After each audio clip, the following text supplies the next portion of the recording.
Good evening friends, welcome to Prep on IS and this is our lecture number 6 in the series of Basic Geography।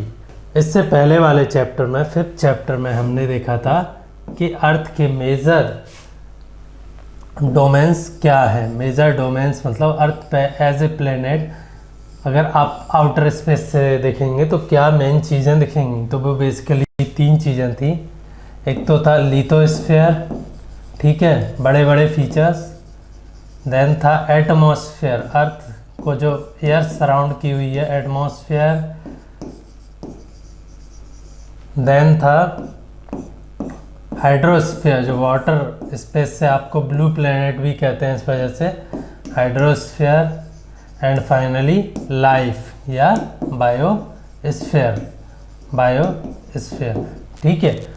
अब इस chapter में हम देखेंगे कि जो लिथोस्फीयर है अर्थ का, उसके अगर और डिटेल में जाएं तो उन्हें क्या प्रॉपर्टीज़ हैं अर्थ की, कैसे वो रिलीफ फीचर्स हैं उसके, कैसे डिफाइंड हैं, क्या वो माउंटेन लाइक है या वो प्लेन है या उठा हुआ है या फिर वो बेसिन्स हैं, ओशन बेसिन्स, इन सब ये क्या हैं, ये भी देखेंगे। थोड़ा सा ये भी देखेंगे कि कैसे बने, जियोलॉजी भी देखेंगे अर्थ की, और फाइनली जो प्लेन्स वगैरह में और जो बाकी के रिलीफ फीचर्स हैं या जो लैंड फॉर्म्स हैं उनमें रहने वाले लोगों में बेसिक जो डिफरेंसेस हैं उनकी लाइफ स्टाइल में, वो हमें इस चैप्टर में लास्ट में देखना है।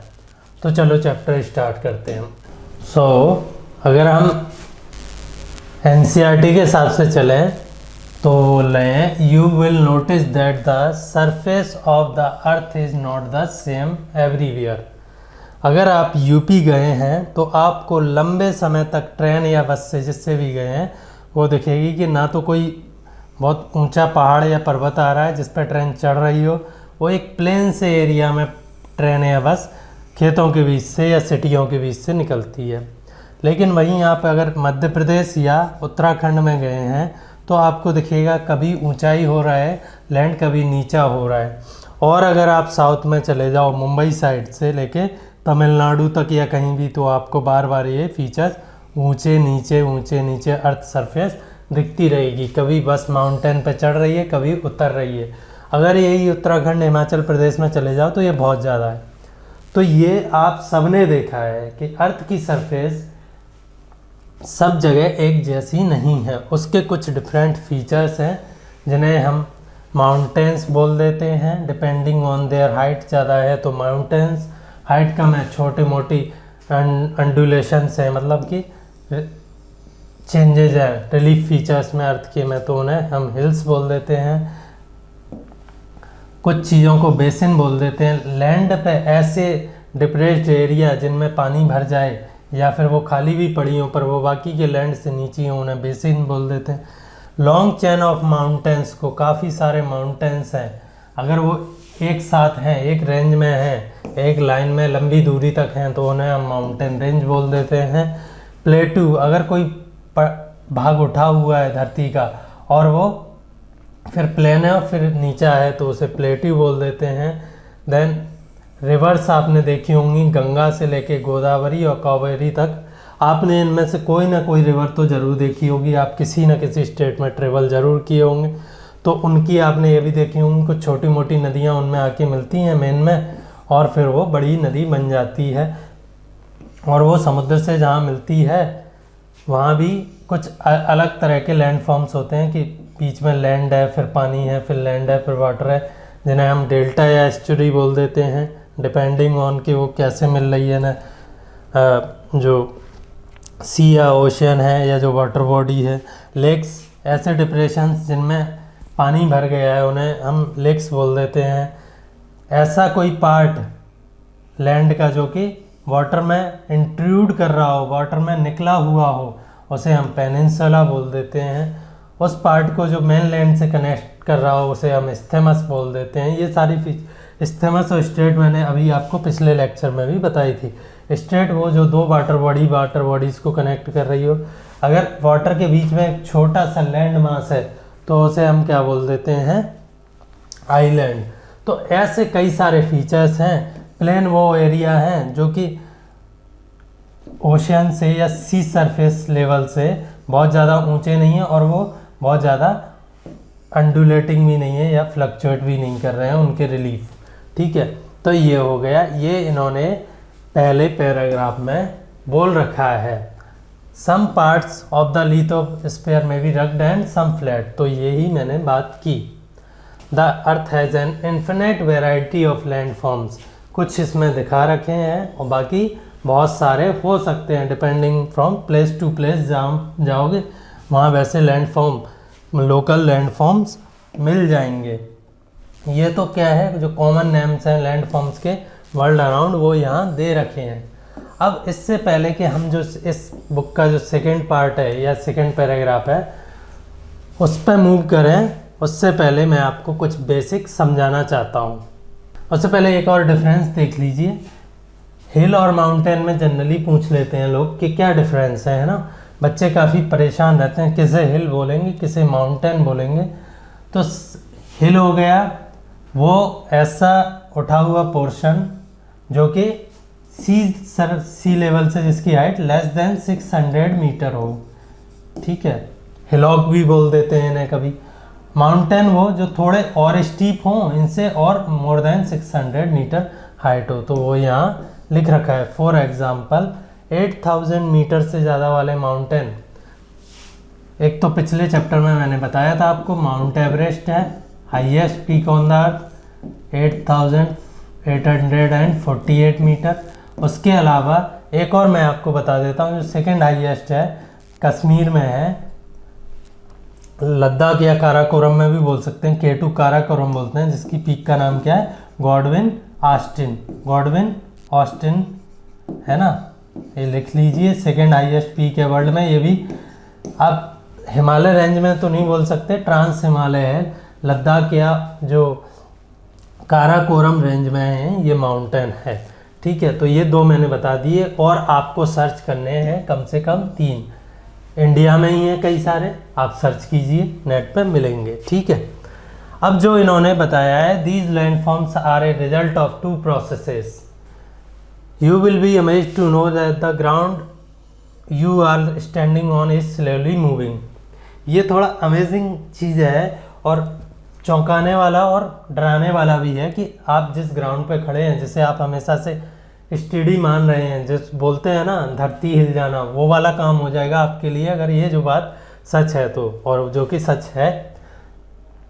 तो फिर वो कैसे सच है? Within the earth there is a continuous movement is taking place. The first और the internal process lead to the upliftment and sinking of the earth surface at several process. ये जो लिखा हुआ है इस पैराग्राफ में, वो मैं अब आपको थोड़ा सा इस बुक के बाहर जाके एक्सप्लेन करना पड़ेगा क्योंकि इन्होंने एक्सप्लेन नहीं किया है। तो स्टार्ट करते हैं फिर हम। पहले आप इस फिगर को देखिए, थोड़ा सा मैं पास्ट में जाके स्टार्ट करता हूँ। जब हमने सोलर सिस्टम पढ़ा था तो मैंने कहा था कि स्टार्स में से क्या चीज़ें बन जाती हैं कभी कभार। स्टार्स के अराउंड जो गैस फ्लोट कर रही होती है, जब स्टार की फॉर्मेशन हुई थी उसमें से कुछ वो गैस कंडेंस होके क्या बन जाते हैं, प्लेनेट। या फिर कभी कभार ऐसा भी हो जाता है कि कोई स्टार बन चुका है और उसमें किसी इम्पैक्ट की वजह से कोई बॉडी टूट जाती है, वो भी प्लेनेट बन जाते हैं। अब आपको पता है स्टार कैसे रहते हैं, बिल्कुल हॉट मोल्टेन है ना, इन पर गैसेज रहती हैं, इन पर सॉलिड चीज़ें नहीं रहती हैं क्योंकि टेम्परेचर बहुत ज़्यादा होता है। तो अगर जो नया प्लेनेट बन रहा है वो भी कैसा रहेगा, मोल्टेन स्टेट में। तो अर्थ भी जब बनी थी करीब 4.5 बिलियन ईयर्स। प्लीज़ ये डेटा याद रखिए, मोस्ट इम्पॉर्टेंट डेटा है जो कभी भी किसी भी एग्ज़ाम में पूछ लिया जाता है या आपको जनरल नॉलेज पता होना चाहिए। अर्थ की फॉर्मेशन सूरज से या सोलर सिस्टम बना था तब हुई थी। एग्जैक्ट तो नहीं पता है हमें प्रोसेस कैसे हुई थी, पर इतना समझ लीजिए कि इतने साल पहले 4.5 बिलियन ईयर्स, 4.5 अरब साल पहले अर्थ सूरज से टूट के या फिर जो उसके अराउंड जो गैसेस फ्लोट कर रही थी उनको कंडेंस होने की वजह से बन गई। तो बनी थी तब ये क्या थी, एक मोल्टेन लावा की बॉल है ना। पूरी अर्थ कैसी थी, मोल्टेन थी, है ना। ये कैसी थी, मोल्टेन। इसमें कोई भी चीज़ धरती पे जो सतह अब जिस पे हम खड़े हैं वो नहीं थी। यहाँ भी लावा था। लावा क्या, पिघली हुई रॉक टेम्परेचर की वजह से 3000 डिग्री सेल्सियस पे जहाँ की रॉक्स भी पिघल जाती हैं, है ना, ग्लास जिस टेम्परेचर पे बंद उस पे थी या, ठीक है। तो अगर कोई, आपने देखा होगा लिक्विड की एक प्रॉपर्टी होती है कि अगर आप 3-4 लिक्विड को मिला दो जो, तो सबसे जो भारी है, डेंसिटी जिसकी सबसे ज़्यादा है, वो कहाँ चला जाएगा, नीचे सेटल हो जाएगा। तो ऐसे ही जब अर्थ मोल्टेन थी तो उसमें जो हैवी एलिमेंट थे, हैवी एलिमेंट क्या है, पीरियोडिक टेबल कभी देखी हो तो ठीक है, नहीं तो अदरवाइज इतना समझ लीजिए हैवी एलिमेंट क्या होते हैं, जिनकी एटॉमिक मास ज़्यादा हो या फिर मॉलिक्यूलर मास ज़्यादा हो, मॉलिक्यूलर मास, ठीक है। तो ये समझ लीजिए आयरन, Fe और निकिल, इनकी डेंसिटी ज़्यादा रहती है, तो ये तो कोर पे या सबसे सेंटर पे जमा हो गए अर्थ के पे, और ऐसे ऐसे बाकी के लेयर्स बनती गई depending on the density of the substance. Iron के बाद निकिल के बाद मैंगनीज के बाद, है ना, सिलिकॉन, एल्यूमिनियम, और जो क्रस्ट जो सबसे हल्की चीज़ थी वो कहाँ रह गई, बाहर। कुछ 500 मिलियन ईयर्स में, है ना, ये अर्थ थोड़ी सी ठंडी हुई और फिर जो बाहर की जो लेयर थी वो क्या हो गई, सॉलिड हो गई। इसमें क्योंकि डेंसिटी जो सबसे कम थी वो डेंसिटी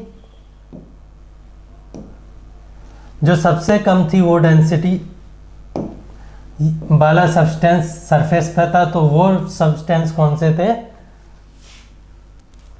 वो सब्सटेंस थे सियाल और सीमा।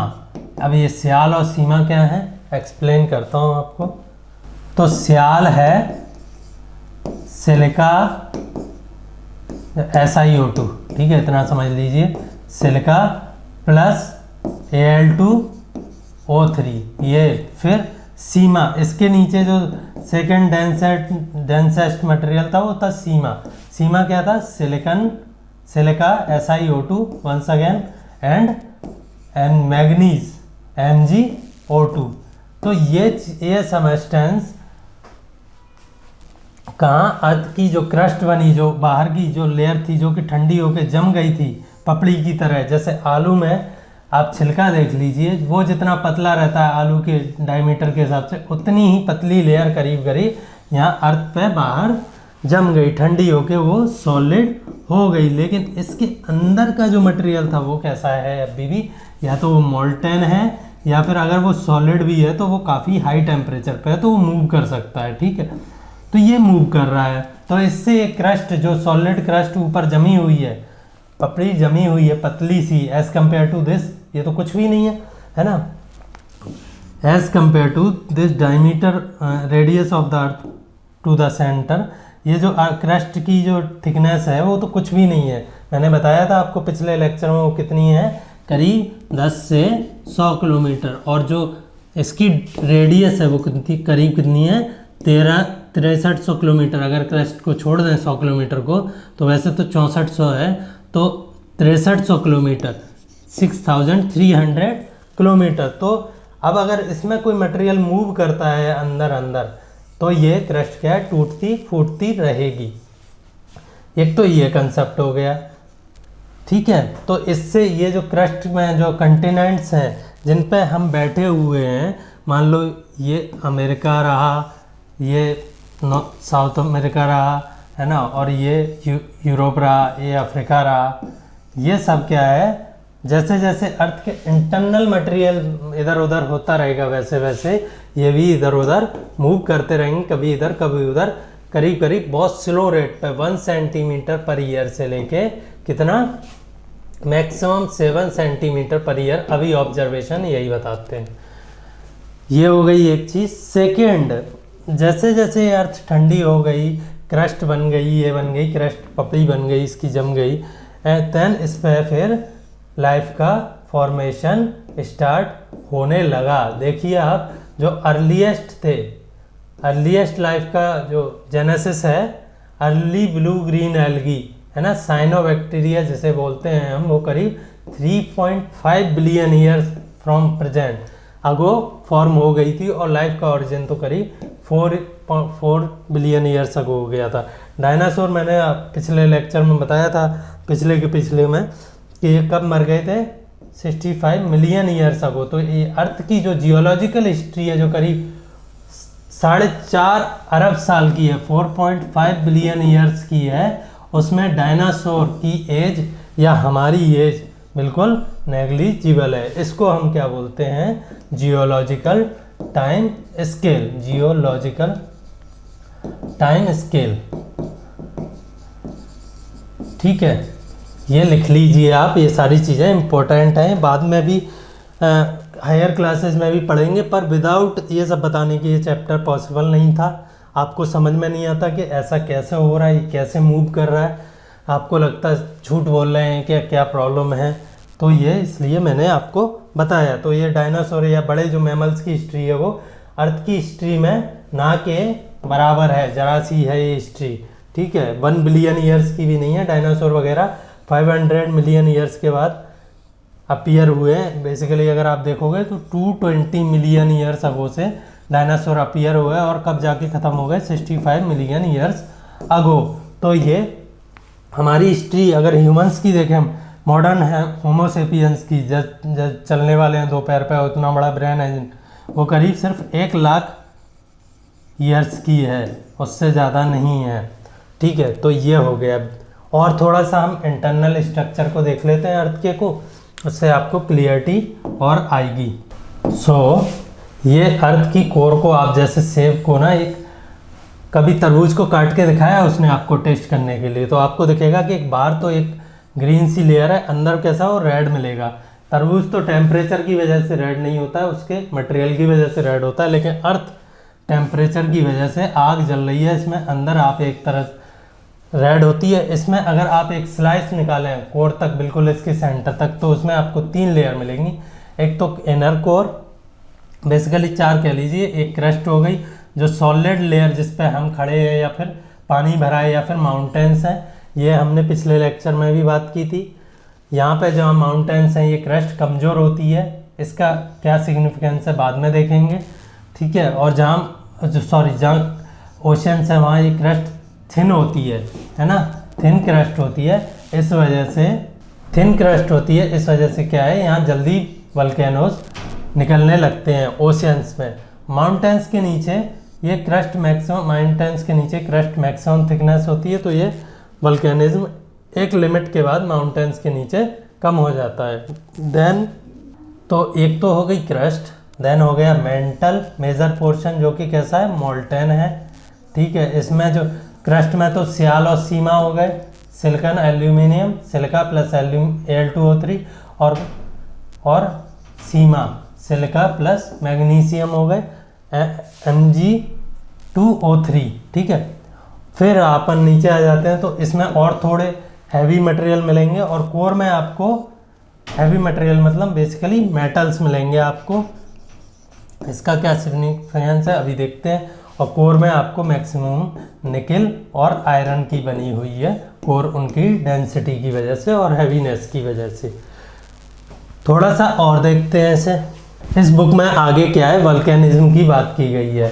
तो वल्केनिज्म क्या होता है, जो मेंटल में जो मोल्टन लावा था, है ना, जो मोल्टन मटेरियल है अर्थ का, मेंटल में जो मोल्टन मटेरियल है अर्थ का, वो कभी कभार फूट के बाहर आ जाता है और उसे हम क्या बोल देते हैं, वल्केनो। तो यहाँ पे अगले पेज पे आपको वल्केनो के टाइप दिखा रखे हैं, वल्केनो के टाइप दिखा रखे हैं।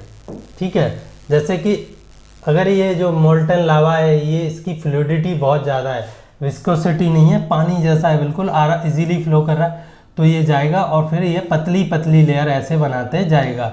ठीक है, ऐसे इस टाइप के लावा को हम हवाईयन इरप्शन बोलते हैं। विस्कोसिटी बढ़ जाए या थिकनेस बढ़ जाए तो वो फिर ऊंचा कोन बनाता है। इस टाइप का जो इरप्शन है वो तो आपको जो वल्केनिक माउंटेन्स हैं ओशन में, उनमें कहीं में मिल जाएगा। ये जो आइलैंडिक इरप्शन जिसमें क्या है, फिसर होती है, लंबी सी एक पॉइंट नहीं रहेगा इरप्शन का, बड़ा लंबा सा इरप्शन का एरिया रहेगा जिसमें से बहुत ही फ्लूइड लावा निकलेगा और वो सीड्स में फैलता जाएगा। इससे हमारा डेक्कन प्लेटू बना है। ऐसे टाइप के मैग्मा से हमारा डेक्कन प्लेटू बना है। आगे देखेंगे डेक्कन प्लेटू कहाँ है और एक कैसे बना है। तो मैंने बताया सियाल सबसे हल्की होती है, उसके नीचे सीमा होता है। तो सियाल वाले मटेरियल को हम क्या बोल देते हैं, ग्रेनाइट, ठीक है। और सीमा क्या होता है, बेसाल्ट, है ना। इसमें मेटल ज़्यादा रहते हैं, बेसिक नेचर का रहता है मैग्नीशियम की वजह से और Al2O3 की वजह से थोड़ा सा कम बेसिक या एसिडिक नेचर का रहता है।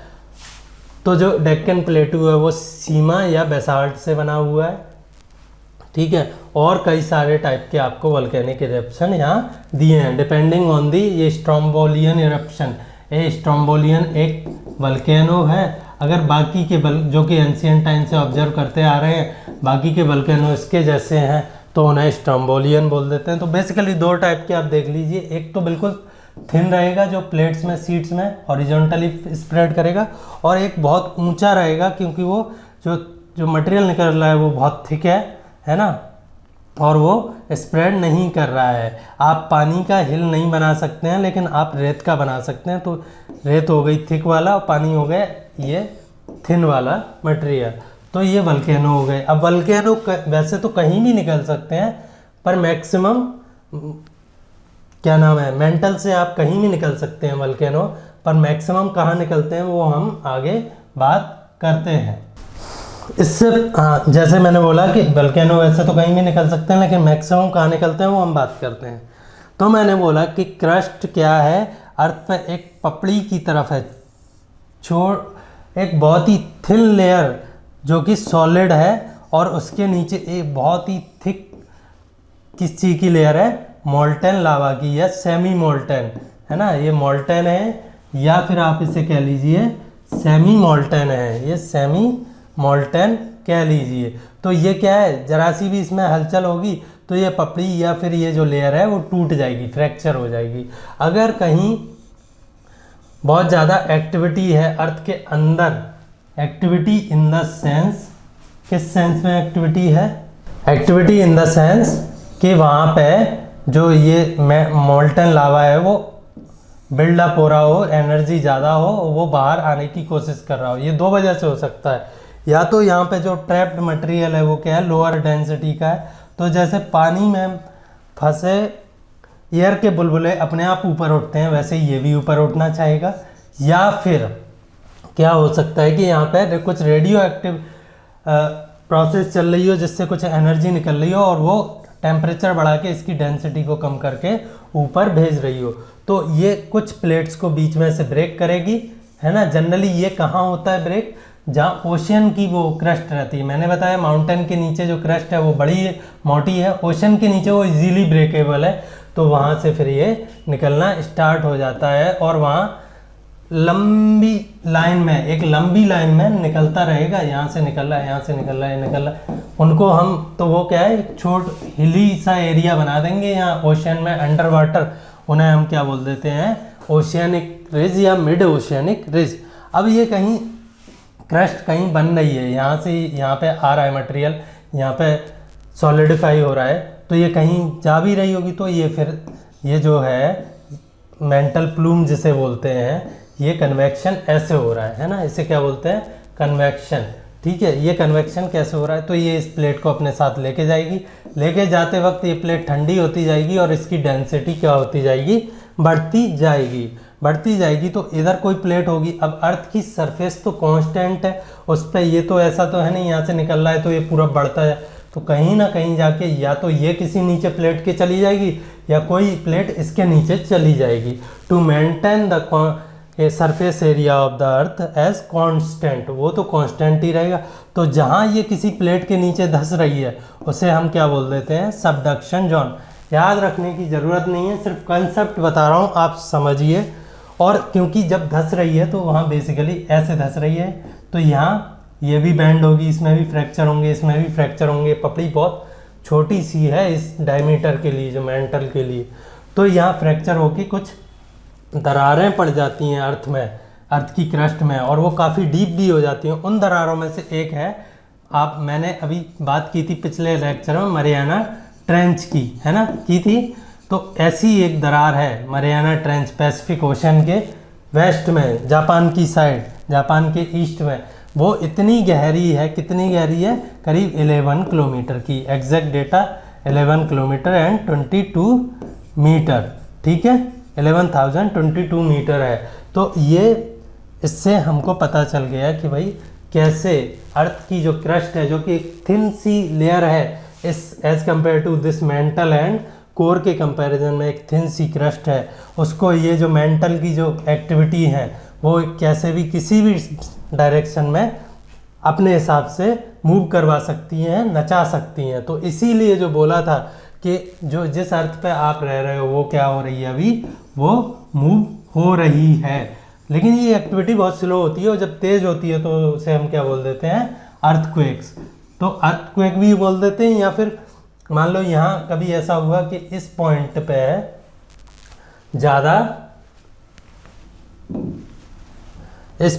ज़्यादा एनर्जी है मेंटल में, तो वो बाहर निकल जाएगी।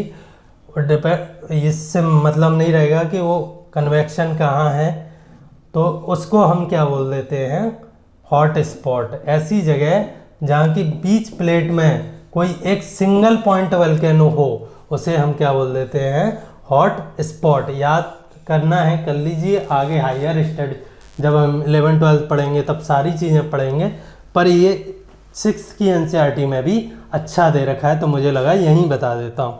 तो ये हॉट स्पॉट बोल देते हैं। दो चीज़ें हो गई हमारी कि भाई वल्केनो क्या होते हैं और प्लेट मूव कैसे करती हैं, और उनकी वजह से क्या सबडक्शन जोन या ट्रेंचेस कैसे बनते हैं। अब मान लो ऐसा हो जाए, मान लीजिए ऐसा हो जाए कि ना तो ये प्लेट नीचे जाने को तैयार है, ना ये प्लेट नीचे जाने को तैयार। एक तो हो गया मिड ओशियनिक रिज जहाँ से ये निकल रहा है, जहाँ ये साइड में जा रहा है। अब तो क्या होगा, टक्कर होगी तो ये फोल्ड हो जाएगा। आप एक पेपर को लीजिए, उसको दोनों तरफ से प्रेशराइज कीजिए तो पेपर ऐसे फोल्ड हो जाएगा। सिमिलरली ये क्रस्ट, जो मोल्टन की जो कन्वेक्शन है वो इतना स्ट्रॉन्ग है मेंटल का कि वो इस क्रस्ट को कैसे ऐसे फोल्ड कर देते हैं, और इसकी वजह से आगे देखिए NCERT में दे रखा है कि वो फोल्ड माउंटेन्स बनाते हैं। अब अगर ये यहाँ पे जो ये दूर जा रहे हैं वहाँ पे एक तो ये हो सकता है कि ये लावा बाहर आ जाए। अगर ये लावा बाहर नहीं आ रहा है और सिर्फ ये ऐसे जा रहे हैं, है ना, लावा बाहर आ रहा है तो मिड ओशियनिक रिज बन गई। माउंटेन रेंजेस जो कि वल्केनो के फॉर्मेशन से बनी है लंबी चेन में, और ये वल्केनो कैसे रहते हैं, मतलब काफ़ी लिक्विड रहते हैं, फ्लूइड रहते हैं, जो हवाईयन टाइप रहते हैं, तो वो ज़्यादा इस ऊंचाई नहीं बढ़ती, वो स्प्रेड हो जाता है वल्केनो जो भी निकलता है। लेकिन अगर ऐसा हो कि ये ओशियन की जगह यही एक्टिविटी अगर किसी कंटिनेंट में हो जाए, वहाँ जो थिकनेस है वो क्रस्ट की वो काफ़ी है, मान लीजिए इतनी है ना, ज़्यादा रहती है, तो अगर वहाँ हो जाए तो ये बाहर नहीं पहुँच पाएगा और ये इस क्रस्ट को तोड़ना शुरू कर देगा, तो इसमें फॉल्ट्स आ जाएंगी और ये जो लैंड है ये इधर मूव करेगा, ये इधर मूव, ये धसक जाएगा, है ना, ये क्या होगा, धसक जाएगा। तो इसे हम क्या बोल देते हैं, रिफ्ट, क्या बोल देते हैं, दरार, ठीक है। अब कुछ धसक जाएगा तो बाकी का जो दोनों साइड का है वो ऊंचा दिखने लगेगा, तो इससे कुछ माउंटेन की फॉर्मेशन होती है जिन्हें हम जो भी बोलते हैं हॉर्स या ग्रेवन इसे बोल देते हैं, जो धसका हुआ पार्ट है, और हॉर्स इसे तो इनसे कुछ माउंटेन की फॉर्मेशन होती है, वो करीब ऐसे दिखती है, कुछ पार्ट धस जाता है और कुछ ऊंचा उठा हुआ रहता है, ठीक है। इन्हें हम क्या बोलते हैं, ब्लॉक माउंटेन्स, ठीक है। तो अभी आपने देखा था कि कोई भी नीचे जाने को तैयार नहीं है, उन्हें हम क्या बोल देंगे, फोल्ड माउंटेन्स। क्रस्ट ऐसे फोल्ड हो जाएगी लेयर्स में। अगर ये प्रॉब्लम है कि कहीं धरती दूर जा रही है और मैग्मा भी वहाँ फिलअप करने बाहर नहीं आ पा रहा है, तो उसमें कुछ दरारें पड़ जाएंगी लैंड में ऐसे ऐसे, उसे हम क्या बोल देते हैं, ब्लॉक माउंटेन्स, क्योंकि उसमें फोल्ड कुछ नहीं रहेगा, एक ब्लॉक की तरह ऊंचा नीचा रहेगा। देखते हैं आगे, NCERT में दिया हुआ है। और यहाँ पे जहाँ पे सबडक्शन जोन है वहाँ क्या बन जाती हैं, ट्रेंचेस। उसके अलावा एक तरह के माउंटेन वल्केनो अगर कहीं हॉट स्पॉट से निकल के बाहर आ रहा है तो वो फॉर्म हो गई होगा। तो ये तो हो गए माउंटेन की फॉर्मेशन। इसी में अगर ये बेसाल्ट जो लावा है जो बाहर निकल रहा है, मैग्मा बाहर निकल रहा है, बाहर निकलने के बाद हम उसे लावा, अगर ये फ्लूइडिक है तो ज़्यादा फैल जाएगा और ये क्या है, प्लेटू बना लेगा, एक ऐसा सा करीब जो कि पूरा उठा हुआ है और प्लेन भी है। तो ये कुछ इंटरनल फोर्सेस की वजह से, ओरोजेनिक फोर्सेस बोलते हैं इन्हें ज्योग्राफी की ओरिजिनल लैंग्वेज में, उनकी वजह से जो प्रॉब्लम्स आती हैं वो हमने देख ली। एक और मैं बता देता हूँ यहीं आपको, तो जो इंटरनल फोर्सेस की वजह से जो फॉर्मेशन हो रही हैं वो हमने देख ली। एक और अगर मान लो कि ये पूरा लावा जो क्रस्ट के नीचे डिस्टर्ब्ड है वो ऐसे ऐसे हो रहा है, चाहे किसी भी वजह से हो रहा हो, तो ये क्रस्ट भी ऐसे ऐसे हो जाएगी, ठीक है, जैसे भी। तो इसे भी हम क्या बोल देते हैं, इंटरनल फोर्सेस की वजह से अंडुलेशंस इन द क्रस्ट। तो क्रस्ट क्या है, एक पपड़ी टाइप की है मेंटल पे, जिसे वो कभी भी डिफॉर्म कर सकती है। तो अब आपको समझ में आ गया होगा कि क्यों हम जो बोल रहे थे कि आपके नीचे ज़मीन जिस पे खड़े हो आप, वो जिस पे खड़े हो आप वो हमेशा चल रही है, तो वो अब आपको समझ में आ गया होगा। ये मैंने करीब करीब आपको एक्सप्लेन कर दिया है कि कैसे कहीं वोल्केनो माउंटेन बनते हैं जो आ रहे हैं, कैसे कहीं सबडक्शन या प्लेट को नीचे घसीट के ले जा रही है कहीं कोई चीज़, मिड ओशनिक रिज बन जाती हैं, कहीं वोल्केनिक माउंटेन बन जाते हैं जो मैग्मा आता है उससे। अगर इस प्लेट को जो कंटिनेंटल की क्रस्ट है उसे अगर ओशियन की हो या कंटिनेंट की हो घसीट के अगर नीचे ले जा रही है अपने साथ, तो वहाँ ट्रेंच बन जाती है। अगर ये जाने को तैयार नहीं है या फिर जा भी रही है तो इस वाले पार्ट को थोड़ा सा उठा देगी, तो इससे प्लेटू या माउंटेन्स बन जाते हैं, जैसे कि हिमालयास है ना, या फिर एंडीज, ठीक है। तो दो प्लेट के टकराने से माउंटेन बनते हैं और वहाँ पे जहाँ टक्कर हो रही है वहाँ पे क्या है, ट्रेंच बन जाती हैं। अगर वो उनमें से एक प्लेट ओशियनिक हो और दूसरी कंटिनेंटल हो तो वहाँ ट्रेंच बन जाती है। अगर दोनों कंटिनेंटल हो, जैसे इंडियन प्लेट किससे टकरा रही है,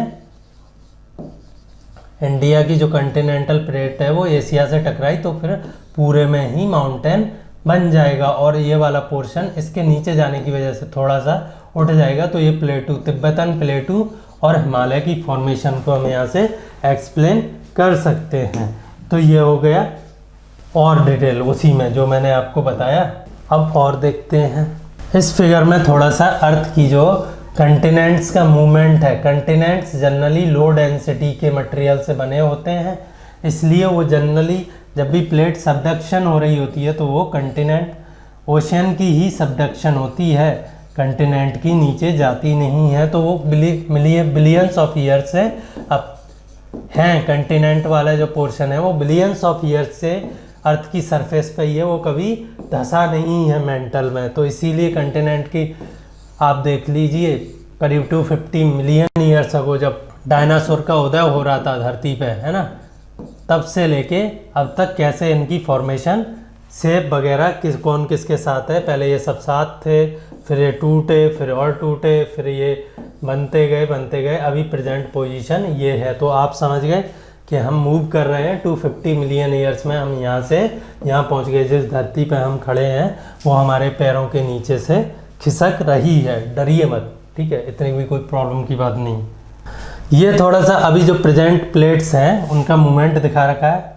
ये मान लीजिए साउथ अमेरिका मान के है ही, ठीक है, ये क्या अमेरिका है, अफ्रीका प्लेट है पूरा, इसमें कुछ कंटिनेंट वाला पार्ट है, कुछ ओशन वाला पार्ट है, पैसिफिक जो ओशन है उसकी प्लेट है। ऐसे ही तो इनका कुछ मूवमेंट दिखा रखा है कि अभी प्रेजेंटली कौन कितना किधर मूव कर रहा है वो दिखा रखा है।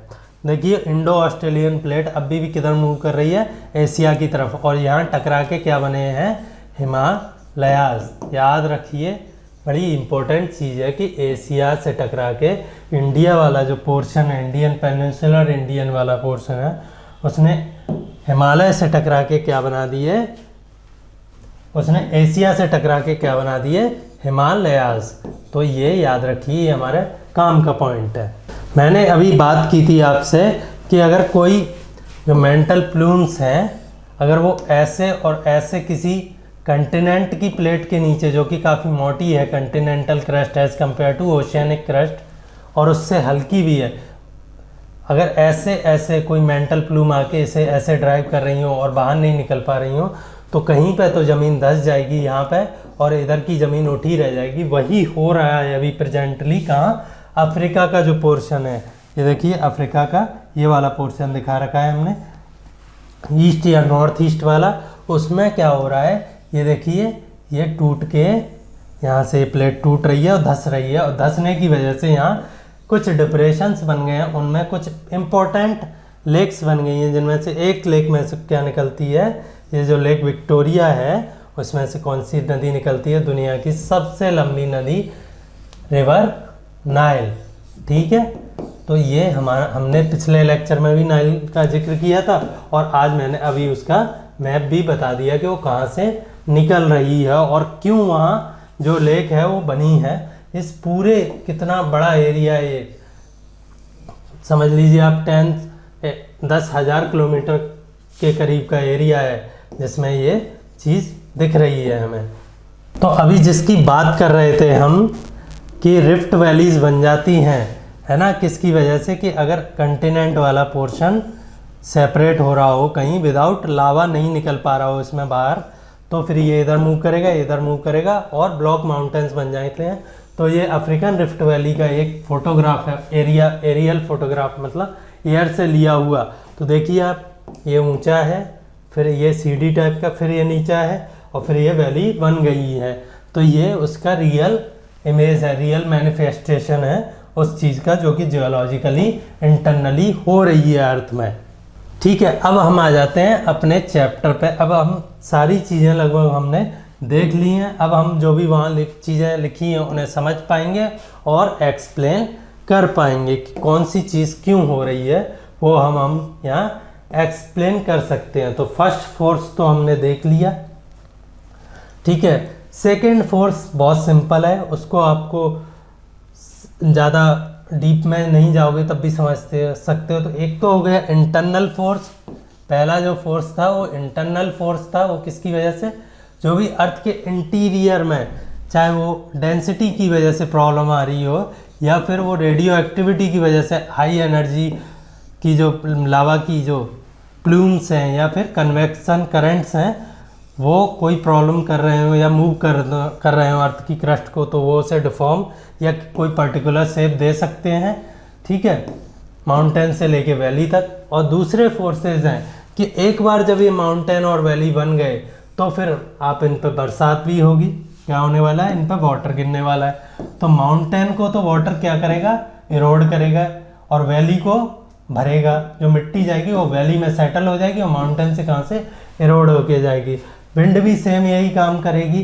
तो जो एक्सटर्नल प्रोसेसेस है अर्थ पे, किसकी, ग्रेविटी और जो सोलर एनर्जी है, सोलर एनर्जी किसको ड्राइव करती है, वाटर विंड को, और ग्रेविटी से सिंपली कोई भी चीज़ जो ऊंची है वो नीचे पे आना चाहती है। उसकी वजह से दो मेन प्रोसेस होती हैं, एक तो है इरोजन, ठीक है, जो लैंड और जो वाटर और एयर है मेन कंपोनेंट्स उसके, और दूसरा है deposition, just opposite of erosion. तो जो डिफॉर्मिटीज़ क्रिएट हुई हैं किसकी वजह से, इंटरनल फोर्सेस की वजह से, उन्हें ये एक्सटर्नल प्रोसेसेस क्या करती हैं कि ऐसा था ये, फिर ये इसे छोटा कर देंगी और इनकी डेप्थ को भी कम कर देंगी। तो ये रिलीफ फीचर्स को मेनली, जो हाई था, रिलीफ का मतलब कितनी ऊंचाई नीचाई है किसी एरिया की, किसी रीजन की, उसे एक्सटर्नल फोर्सेस क्या कर देंगी, कम कर देंगी। माउंटेन को छोटा कर देंगी और वैली को, डेप्थ को कम कर देंगी, तो उसे प्लेन करने में हेल्प करती हैं। ठीक है, these processes are carried out by running water, ice, wind, etc. और we can group different landforms depending on elevation। तो ये बताया मैंने आपको कि एलिवेशन के हिसाब से, सी सरफेस के एलिवेशन के हिसाब से हम डिफरेंट लैंड फॉर्म्स को ग्रुप कर सकते हैं या क्लासिफिकेशन कर सकते हैं। और उनमें सबसे सिंपल क्लासिफिकेशन है कि ऐसा है तो वो तो माउंटेन है, थोड़ा उठा हुआ है, और प्लेन है वो प्लेटू हो गया, फिर प्लेन है प्लेन हो गया, और फिर ये ओशियन बेसिन हो गई। तो ये मेन क्लासिफिकेशन है। इसमें कई सारे अपने अपने पर्टिकुलर प्लेस के हिसाब से डिफरेंसेस हो सकते हैं, ठीक है। पहले आ जाते हैं माउंटेन्स पे। डेफिनेशन पढ़ देता हूँ आपके लिए। Mountain is any natural elevation of the earth surface. ये क्यों हुआ, कैसे क्रिएट हुआ, वो हमने देख लिया है, ठीक है। The mountains may have a small summit and a broad base. Summit छोटा है, जो शिखर है वो छोटा है, कैसे लिखते हैं, शिखर है वो छोटा है, समिट, एंड जो बेस है वो ब्रॉड है, बिल्कुल ट्राइंगल की तरह। It is considerably higher than a surrounding area. Some mountains are even higher than the clouds. तो कुछ माउंटेन रेंजेस जैसे कि हिमालयाज हैं, एंडीज हैं, उनमें जो माउंटेन्स हैं वो इवन हायर देन दी 8 किलोमीटर, 7 किलोमीटर, 6 किलोमीटर की हाइट से ज़्यादा है, जहाँ की बादलों को भी पार करने में मुश्किल हो जाती है। In some mountains there are permanently glacier. अब एक चीज़ बहुत इंपॉर्टेंट कंसेप्ट है यहाँ, इतना समझिए आप। हमने जब एटमॉस्फेयर पढ़ा था पिछले चैप्टर में, तो मैंने एक चीज़ बताई थी कि आप जैसे जैसे ऊपर जाएंगे एटमॉस्फेयर में, वैसे अर्थ की सरफेस से, सी लेवल से, वैसे वैसे क्या होगा, टेम्परेचर ड्रॉप हो, क्या प्रेशर ड्रॉप होगा, है ना। आपको सांस लेने में तकलीफ होगी, एयर की जो डेंसिटी है वो कम हो जाएगी। उसी के साथ एक और चीज़ होती है कि जैसे जैसे आप ऊपर जाते हो वैसे वैसे टेम्परेचर भी ड्रॉप करता है। तो टेम्परेचर ड्रॉप करेगा तो मान लो ग्राउंड पे है वो 32 डिग्री सेल्सियस, है ना, और कुछ पर किलोमीटर डिक्रीज कर रहा है और वो 7 किलोमीटर की हाइट पर रह गया, मान लो -10 degree Celsius, even at the equator, जहाँ की हाईएस्ट गर्मी पड़ती है, तो वहाँ पे जो भी वाटर होगा वो बर्फ़ जम जाएगी। तो वैसे तो अगर वाटर इस पर गिरे माउंटेन पे तो वो फ्लो कर जाएगा, लेकिन अगर बर्फ़ गिर रही है तो वो एक सॉलिड की तरह वहीं रुक जाएगी। तो इनसे क्या इम्पोर्टेंट चीज़ बनती है, बर्फ़ ये कुछ हज़ारों लाखों सालों में इकट्ठी होती है, कुछ पिघल जाती है समर की सीज़न में नीचे, कुछ ये क्रीप करती रहती है नीचे, खिसकती रहती है, ठीक है। तो ये बेसिकली एक बर्फ़ का क्या बन जाता है, पहाड़ सा, जिससे कुछ हर एक साल हमें जो बरसात हुई है बर्फ़ की, उससे हमें पूरी साल डिपेंडिंग ऑन टेम्परेचर कितनी गर्मी है हमें धीरे धीरे मिलता रहता है। इसीलिए कई सारी नदियाँ, इम्पोर्टेंट नदियाँ, चाहे वो अमेज़न का ओरिजिन हो, चाहे वो ब्रह्मपुत्र हो, या फिर वो गंगा रिवर हो, ये सारी कहाँ से निकल रही हैं, ग्लेशियर से। दुनिया की लगभग सबसे बड़ी नदियाँ में से अधिकतर नदियाँ ग्लेशियर से स्टार्ट होती हैं। फर्दर, क्योंकि ये जो माउंटेन्स का जो टेरेन है वो रफ रहता है, टेरेन मतलब कि आप ये कह लीजिए जगह की ऊंची नीची या फिर रिलीफ कैसा है, वो रफ है ना, ऊंचा नीचा है, तो वहाँ लोग जनरली कम रहते हैं। Because of the harsh climate less people live in the mountain area. एक तो जो ज़मीन है वो उबड़ खाबड़ है, और दूसरी वहाँ ठंड भी पड़ती है, और क्या कहते हैं, पानी की भी प्रॉब्लम है, क्योंकि वो बह जाता है या फिर बर्फ़ की फॉर्म में है, तो वो प्रॉब्लम आती है। कुछ माउंटेन्स जैसे मैंने बताए थे कि अर्थ की क्रस्ट को अगर जो मैग्मा, अर्थ की क्रस्ट सबसे पतली कहाँ होती है, ओशन वाला पार्ट है उसके नीचे, अगर मैग्मा वहाँ से आ रहा है और वहाँ पे माउंटेन रेंज बता रहा है, तो कुछ माउंटेन रेंज कहाँ भी होती हैं, कहाँ होती हैं, अंडर वाटर भी होती हैं। उन्हें हम क्या बोल देते हैं, अगर वो सिंगल माउंटेन है और कोई रेंज नहीं है तो उसे हम सी माउंट भी बोल देते हैं, और अगर वो रेंज है जो कि सबमर्ज्ड है तो उसे मिड ओशियनिक रिज। बीच ओशन में कोई रिज है, रिज मतलब उठा हुआ पार्ट, है ना, जो कि प्लेट, जो दूर प्लेट जा रही हैं दो, उन मैग्मा निकलने की वजह से, उसकी वजह से बना है, उसे हम क्या बोल देते हैं, मिड ओशियनिक रिज। अब आ जाते हैं थोड़े माउंटेन्स के टाइप पे। तो ये मैंने आपको अभी 3 माउंटेन्स बताए थे। एक तो थे जब हम अर्थ की जियोलॉजी को देख रहे थे थोड़ी देर पहले, एक तो थे फोल्ड माउंटेन की, जो मेंटल की जो प्लूम्स हैं वो क्रस्ट को कैसे आपस में एक दूसरे की तरफ धकेल रही हों, और कुछ मैग्मा हो सकता है बाहर आ जाए, मैग्मा हो सकता है बाहर आ जाए यहाँ से, या नहीं भी आए तो यहाँ पे ऐसी लेयर्स बन जाती हैं। जनरली मैग्मा आता है और वो इन्हीं के नीचे ही दबा रह जाता है, ठीक है। तो इनकी कोर तो किसकी रहती है, मैग्मा की जो मटेरियल है एंडेसाइट उनकी रहती है, बीच में वो मटेरियल बाहर नहीं आ पाता है तो वो अंदर दबा रह जाता है। तो ये माउंटेन्स की कोर वाला एरिया किसका रहता है, एंडेसाइट।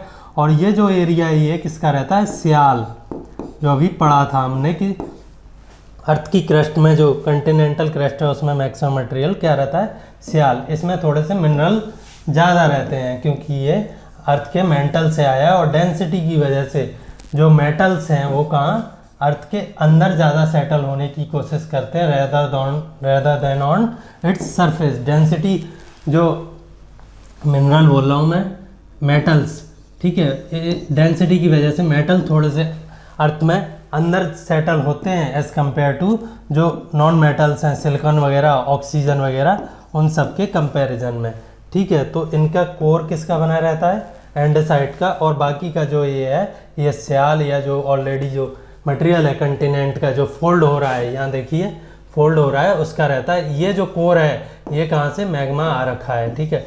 ये ऐसे पुश भी कर रहा है उसकी वजह से भी फोल्ड हो गए हैं और ये ऊपर भी प्रेशर डाल रहा है तो उसकी वजह से भी इसकी height.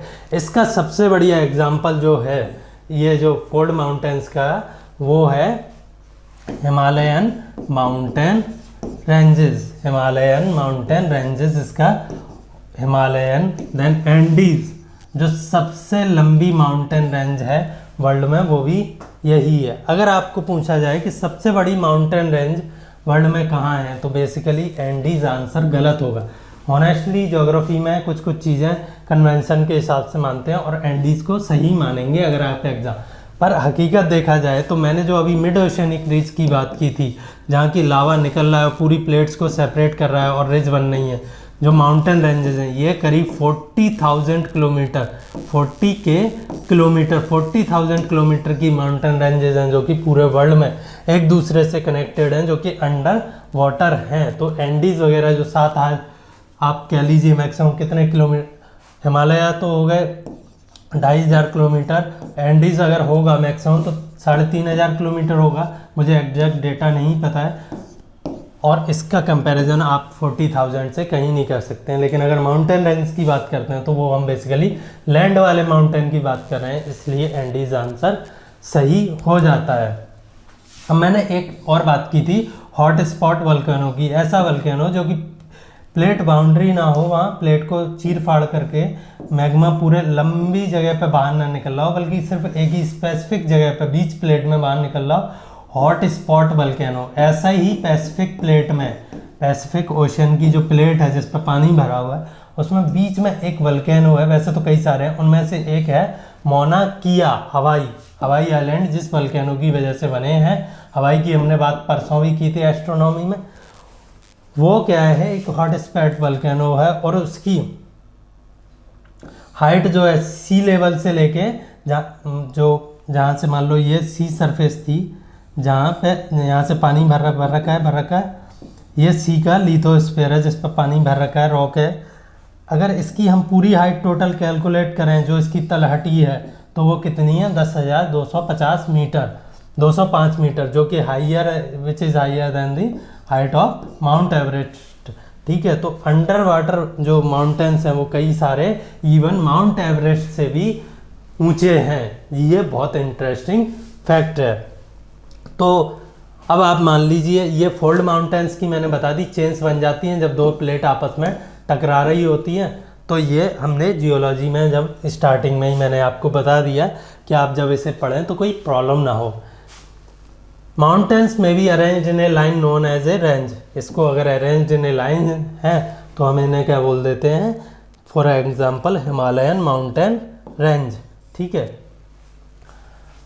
Many mountain system consist of series of parallel ranges extending. एक तो ये हो सकता है कि एक ही रेंज हो, है ना, एक हो सकता है 2-3 पैरेलल सीरीज हो, एक तो जो है फिर ये जैसे कि हिमालय में मेन 3 रेंजेस हैं, greater Himalaya, middle Himalaya and lower Himalaya या शिवालिक हिमालय भी बोल देते हैं उन्हें।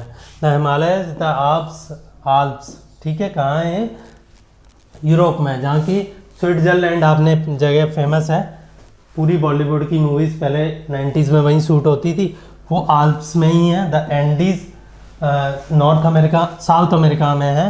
एंड इसके अलावा रॉकीज नॉर्थ अमेरिका में। ये तो बड़ी बड़ी हैं। इसके अलावा भी छोटी मोटी फोल्ड माउंटेन्स की रेंजेस ऑलरेडी हैं। For example mountains very in their height, ये तो हो गया। फॉर एग्जांपल जो अरावली पर्वतमाला है कहाँ पे है? राजस्थान में है ना। अरावली जो पर्वतमाला है, फॉर एग्जांपल जो अरावली पर्वतमाला है, अरावली है ना, वो one of the oldest mountain chains है, रेंज है वर्ल्ड में। क्यों?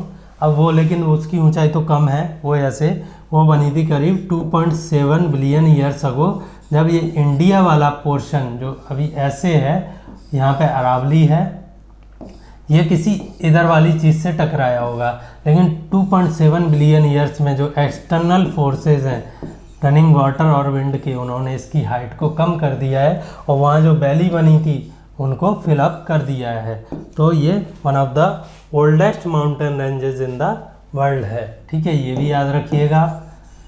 जियोलॉजी में आप जितना याद कर सकते हैं, वेरी बेसिक फैक्ट बता रहा हूँ या चीज़ें बता रहा हूँ, उतना कर लीजिए। ये एग्जाम्स में पूछ भी लिए जाते हैं और आपके 11th-12th में काम भी आएंगे। तो there are 3 types of mountains. Fold mountains कैसे बने मैंने बता दिया। 2 प्लेट्स, 2 क्रिस्टल प्लेट्स एक दूसरे की तरफ आ रही हो तो उनसे क्या बन गए हैं? फोल्ड माउंटेन्स बन गए हैं। देन ब्लॉक माउंटेन्स, अगर प्लेट, ये कंटिनेंटल प्लेट को जो अंडरलाइन मैग्मा है वो ऐसे ऐसे दूर ले जा रहा हो, वहाँ यहाँ इसमें क्या है? रिफ्ट, यानी कि दरार आ गई हो तो कुछ पोर्शन नीचे धंस जाता है, कुछ उठ जाता है, कुछ धंस जाता है। और जो उठा हुआ है, उठता कुछ नहीं है, बेसिकली धंस जाता है, तो ये उठा हुआ दिखता है। इसे हम क्या बोलते हैं? होस्ट। और जो धंसा हुआ है उसे ग्रेवन बोलते हैं। ऐसे कई सारे एग्जाम्पल हैं ब्लॉक माउंटेन्स के, अभी देखेंगे कि वो एक एग्जाम्पल है फ्रांस में। ठीक है, एक तो हम देख चुके हैं ग्रेट रिफ्ट वैली अफ्रीका में। ठीक है, फ्रांस वाले का नाम नीचे लिखा हुआ है, देखते हैं। और great rift valley and India में जो इसका एग्जाम्पल है, अगर आपने नर्मदा नदी का नाम सुना हो तो वो जिस वैली के थ्रू बहती है वो बेसिकली ये ग्रेवन है। जो इंडिया की जो पेनिनसुला वाला पार्ट है, जब ये एशिया से टकराया था, इधर हिमालय बने थे, तब ये इसमें यहाँ फॉल्ट आ गई थी, फ्रैक्चर हो गया था, रिफ्ट बन गई थी एक, उसमें से ये नर्मदा बहती है। तो कुछ पोर्शन नीचे धसक गया था, उसमें से वो रिवर जो भी बरसात होती है वहाँ उस पानी को लेके अरेबियन सी में मिल जाती है। The Himalayan mountains and the Alps are young fold mountains, ये हो चुका है सारा। अपलाचियंस कहाँ पे? नॉर्थ अमेरिका में। And the Ural mountains in Russia. Ural कल के लेक्चर में भी आया था, जब मैंने आपको बताया था कि Ural mountain separate Asia from Eurasia, Europe. ठीक है, जब यूरोप इसमें आके टकराया तो ये माउंटेन रेंजेस बन गई। ये भी फोल्ड माउंटेन रेंजेस है। देन हम आ जाते हैं ब्लॉक माउंटेन पे। फोल्ड माउंटेन का मैं आपको काफ़ी कुछ बता चुका हूँ, ब्लॉक का आप देख लीजिए। हॉस्ट एंड ग्रेवेंस बता चुका हूँ। Rhine valley and the Vosges mountain in the Europe are example of. Rhine एक रिवर है, फ्रांस के थ्रू बहती है। फ्रांस में से किस डायरेक्शन में? नॉर्थ डायरेक्शन में, जर्मनी की साइड के लिए बहती है। वो किस में से बहती है? ये जब यूरोपियन प्लेट एशियन प्लेट से टकरा रही थी, यूराल बन रहे थे, तो यहाँ पे फ्रैक्चर आ गया था। ठीक है, और उस फ्रैक्चर की वजह से कुछ पार्ट धंस गया था, उसमें से राइन रिवर सबसे मोस्ट इम्पोर्टेंट रिवर है फ्रांस की। जैसे इंडिया के लिए गंगा है, वैसे फ्रांस की राइन है, वो बहती है इसमें से। और वो जो माउंटेन्स हैं उसके दोनों तरफ वो क्या है? ग्रेवन है। उन्हें हम क्या बोल देते हैं? Vosges mountain in Europe are example of such mountain system. ठीक है, locate them on the world map. आप फ्रांस को लोकेट कीजिए और राइन रिवर की जो लोकेशन है उसे भी लोकेट कीजिए। ठीक है, देन थर्ड है, दो तरह के हो गए। एक तो हो गया कि अर्थ की क्रस्ट को फोल्ड कर दिया है, मेंटल के जो लावा है उसने फोर्स की वजह से। दूसरा है, इन्होंने 3 ही मेंशन कर रखे हैं, मैं चौथा भी बता देता हूँ। ओशियन क्रस्ट को जो दूर धकेल रहे हैं उन फोर्सेस की वजह से यहाँ पे जो मैग्मा ऊपर आ रहा है उससे जो रिजेस बनी है उन्हें हम क्या बोल देते हैं, मिड ओशनिक रिजेस। ये भी एक माउंटेन टाइप का ही है। तो 1 हो गया ये फोल्ड, देन मिड ओशनिक 2 हो गया, देन उसके बाद थर्ड कौन सा हो गया, आपके जो रिफ्ट वैलीज हैं। यही काम जो दूसरे वाला काम, ये कहाँ, अगर किसी कंटिनेंट के नीचे हो जाए जिनकी की क्रस्ट की थिकनेस ज़्यादा है, तो वहाँ क्या बन जाती हैं, रिफ्ट वैली और ब्लॉक माउंटेन्स। ठीक है। देन फोर्थ है आपका, अगर कहीं वल्केनो ही बीच प्लेट में निकल के बाहर आके एक माउंटेन बना दे या फिर एक प्लेटू बना दे, depending on the thickness of the material emanating from the crater, इसको क्या बोलते हैं हम, क्रेटर, जहाँ से वो निकल रहा है बाहर, तो उन्हें क्या बोलते हैं हम, वल्केनिक माउंटेन। ऐसे भी कई सारे माउंटेन हैं, और ये बेसिकली जापान चले जाइए आप, एंडीज रॉकीज चले जाइए, उनमें ऐसे काफ़ी सारे माउंटेन मिल जाएंगे। Volcanic mountains are form due to volcanic activity. Volcano मतलब मैग्मा अगर अर्थ की सरफेस से एक पर्टिकुलर जगह पर बाहर आ जाए, और या फिर हवाईयन भी एक इसी का टाइप है। ठीक है, करीब 10 किलोमीटर की हाइट है उसकी, सी की जो सर्फ बॉटम है उससे। ठीक है। Then Mount Kilimanjaro in Africa, ये बिल्कुल कहाँ पे है, माउंट किलीमंजारो की, वो कौन सी मूवी है उसमें गाना भी है, माउंट किलीमंजारो लड़की पर्वत की यारो। ठीक है, तो ये वही पर्वत है, और ये कहाँ पे है, अफ्रीका में, केन्या में है, शायद केन्या में ही है, और वो इक्वेटर के बिल्कुल पास है। अब आपको पता है इक्वेटर पे मैक्सिमम गर्मी पड़ती है, उसके बाद भी इस माउंटेन पे जो टॉप पे हमेशा बर्फ़ जमी रहती है। तो इससे कंफर्म है कि जो आप एल्टीट्यूड के साथ टेम्परेचर घटता जा रहा है। एंड माउंट फुजियामा, अगर आपने जापान की पिक्चर देखी हो एज ए नेशन, है ना जापान, तो उसमें एक बड़ा चमकता हुआ शाइनिंग सा माउंटेन दिखेगा जिस पर बर्फ़ जमी हुई है, वो माउंटेन फुजियामा है। आपको जनरली पिक्चर्स में, जब आप जापान की पिक्चर्स देखोगे तो दिख जाएगा। अब माउंटेन्स की यूज़फुलनेस या फिर उनकी आप कह लीजिए ज़रूरत क्या है या क्या सर्व कर रहे हैं वो पर्पज़, हमें वो देख लेते हैं। Mountains are very useful, they are a store house of water. जैसे कि मैंने बताया ग्लेशियर्स बन जाते हैं, उनकी हाइट के कारण वहाँ जो भी रेनफॉल होती है वो किस में होती है, आइस के फॉर्म में होती है, स्नो के फॉर्म में होती है, तो वो वहाँ जमी रहती है, काफ़ी सालों तक हमें वाटर प्रोवाइड करती है, एक साथ बह के ओशन में नहीं चली जाती। देन अगर माउंटेन बन रहे हैं तो फिर वैलीज़ भी बनेंगी बीच में। तो जो माउंटेन से पानी बह के आ रहा है, उनकी जो पोटेंशियल एनर्जी है हाइट की वजह से, mgh, mg तो हो गया height, mass of water, g हो गया ग्रेविटी एंड हाइट, वो बहुत ज़्यादा रहती है। तो अगर उस वाटर को हम हाइड्रोइलेक्ट्रिसिटी या डैम बना के यूज़ करें, तो उसकी रफ्तार या उसकी पोटेंशियल एनर्जी की वजह से हम रिवर वैलीज़ में क्या बना लेते हैं, हाइड्रोइलेक्ट्रिक पावर प्लांट्स, और उससे इरिगेशन भी हो जाता है, रिजर्वॉयर्स भी हो जाते हैं।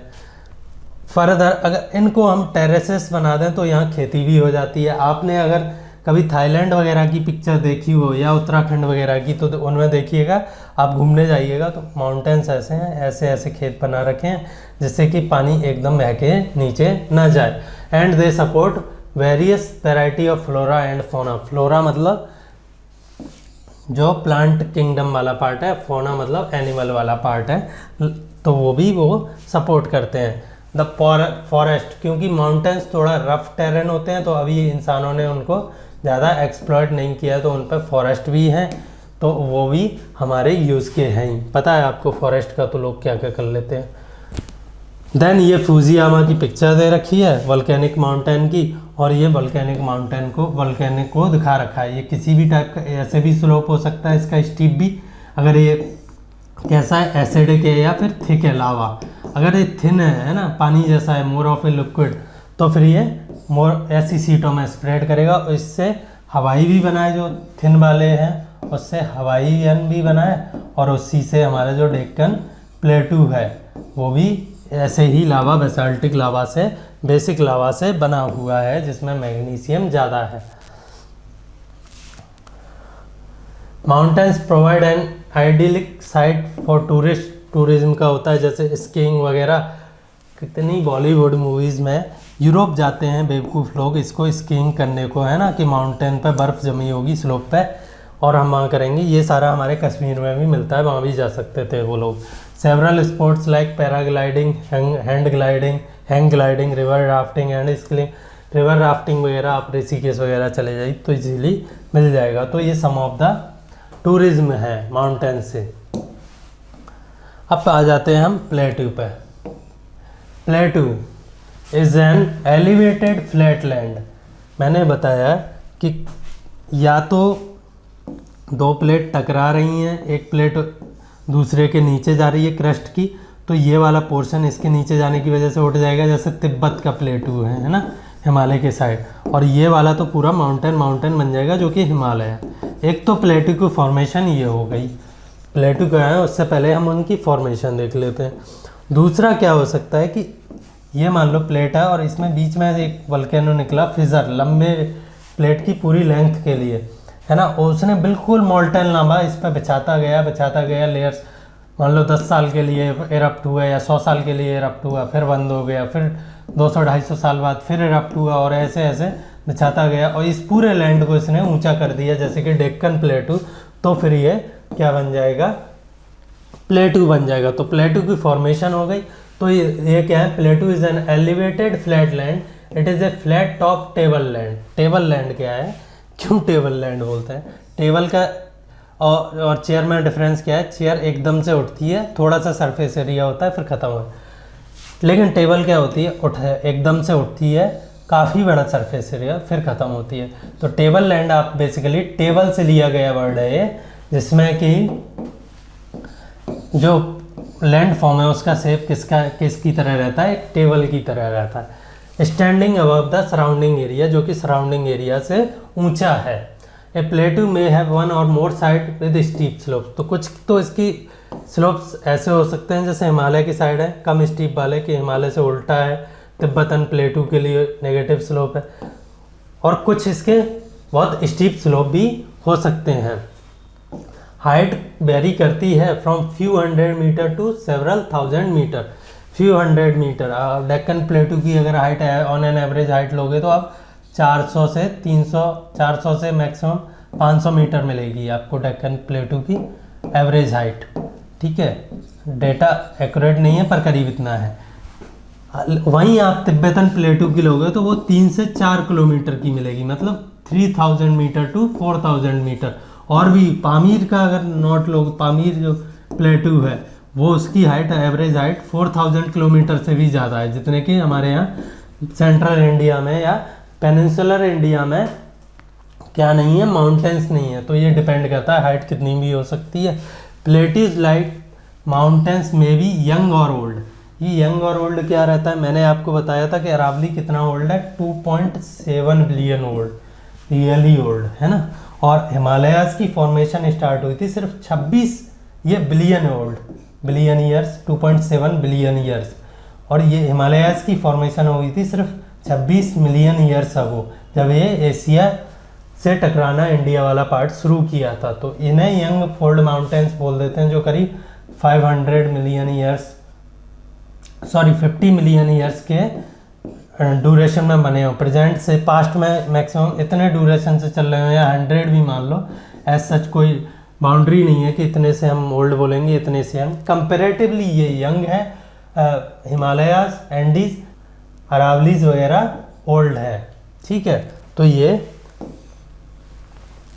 प्लेट्यू माउंटेन, तो तिब्बतन प्लेट्यू भी हिमालय के साथ फॉर्म हुआ है, तो वो यंग है। The Deccan plateau in India is one of the oldest plateaus. वैसे तो और भी कई सारे प्लेट्यूज हैं जो बहुत पहले फॉर्मेशन हुई है, पर डेक्कन प्लेट्यू भी काफ़ी टाइम पहले बन गया था। ठीक है, the East African plateau in Kenya, Tanzania and Uganda and the eastern plateau of Australia are some other example. यहाँ कुछ एग्जाम्पल भी दे रखे हैं। Tibetan plateau one of the youngest plateau is the highest plateau in the world with a height of 4000 to 6000 metre above the sea level. यहाँ Tibetan plateau का नाम दे रखा है, कहीं कहीं पामीर का दे के रखते हैं। ठीक है, तो आपको ये डेटा में नहीं फंसना है, आप दोनों नाम लिख सकते हैं कि they are among the highest plateaus in the world. UPSC कभी ये नहीं पूछेगा कि तिब्बत और पामीर में से कौन सा ऊंचा है। Plateaus are very useful because they are rich in mineral report. मैंने एक बात कही थी आपसे थोड़ी, जब हम अर्थ के इंटीरियर को समझ रहे थे, कि जब अर्थ कूल डाउन हो रही थी फॉर्मेशन के बाद, तो जो इसके हैवी मटेरियल थे जो कि बेसिकली क्या थे, मेटल्स थे, वो कहाँ कोर की तरफ या डीप में रिजाइड हो गए, डीपर रीचेज में रिजाइड हो गए। और जो आउटर रीचेज थी जिनसे क्रस्ट बनी थी वो बेसिकली नॉन मेटल्स थे, जैसे सिलिकॉन हो गया, O2 हो गया, है ना, या फिर एल्यूमिनियम जैसे हल्के मेटल थे। तो ये तो हो गए आउटर में, और अंदर हो गए हमारे कैसे मेटल्स। आउटर में क्या हो गए, नॉन मेटल्स मैक्सिमम, और अंदर। तो जब लावा का इरप्शन होता है जिनसे प्लेट्यूज बने हैं, तो बेसिकली अंदर से क्या लेके आने वाले हैं अपने साथ, minerals. Minerals in the sense, जब भी हम अर्थ के इंटीरियर की किस फॉर्म में बात करते हैं, जियोलॉजी के फॉर्म में, है ना, कि लावा आता है, तो फिर मिनरल्स जो ऑयल वगैरह है, गैस है, वो उसका पॉइंट ही खत्म हो जाता है, क्योंकि वो तो लिविंग ऑर्गेनिज्म से बने हैं कोल।